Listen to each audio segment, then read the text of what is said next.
Lumapit sa ating ina. Ako po si Father Fiel Pareha at ito po ang ating segment, ang Daily Devotion, na kung saan tayo po ay magdarasal, magbabasa at magninilay kasama ng salita ng Diyos sa buong taon. Manalangin tayo. Sa ngalan ng Ama, ng Anak at ng Espiritu Santo. Amen. Halina, banal na Espiritu, liwanagan mo ang aming puso at isip, nang maunawaan at may sa buhay namin ng iyong salita. Amen. Our Bible passage for today is from the Gospel of St. John chapter 19, verses 25 to 30, and I read it for you. Meanwhile, standing near the cross of Jesus were his mother and his mother's sister, Mary the wife of Clopas and Mary Magdalene. When Jesus saw his mother and the disciple whom he loved standing beside her, he said to his mother, "Woman, here is your son." Then he said to the disciple, "Here is your mother." And from that hour, the disciple took her into his own home. After this, when Jesus knew that all was now finished, he said, in order to fulfill the scripture, "I am thirsty."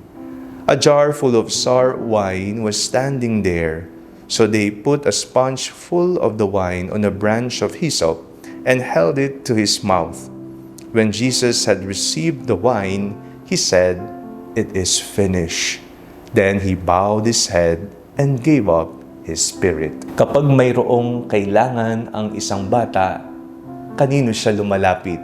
Kanino siya tumatakbo? Kanino siya nagtatanong? Hindi ho ba sa kanyang ina?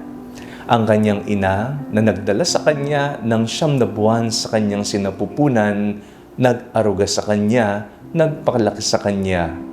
Ang isang ina na nakakaalam sa kanyang anak. Ngayong araw na ito, ang Lunes pagkatapos ng kapistahan ng pagbaba ng banal na Espiritu o Pentecostes, atin pong ginugunita ang kapistahan ni Maria bilang ina ng simbahan. Mary, Mother of the Church.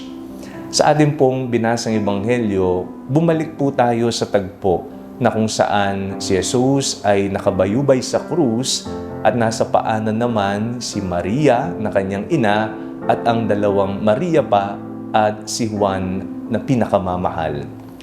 At doon nga napakinggan nating sinabi ng ating Panginoong Jesus, "Behold your mother, behold your son."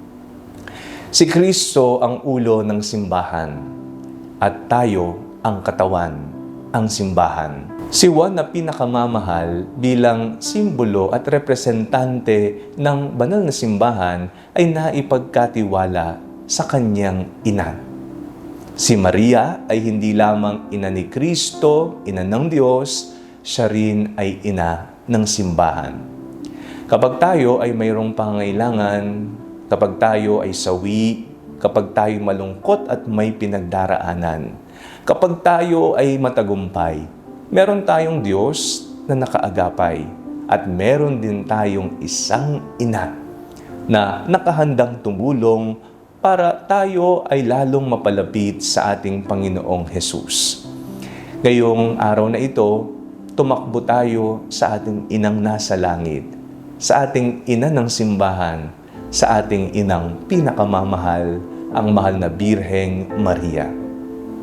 Manalangin tayo. Panginoong Jesucristo, pagkaloob niyo po sa amin ang isang matimyas na pagmamahal sa iyong ina, ang ina ng Diyos, ina ng simbahan, ang Birheng Maria. Amen.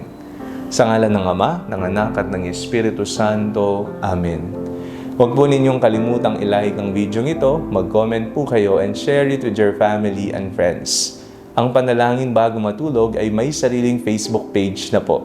Huwag niyo pong kakalimutang mag-like at mag-follow dito, and do not forget to subscribe to our YouTube channel.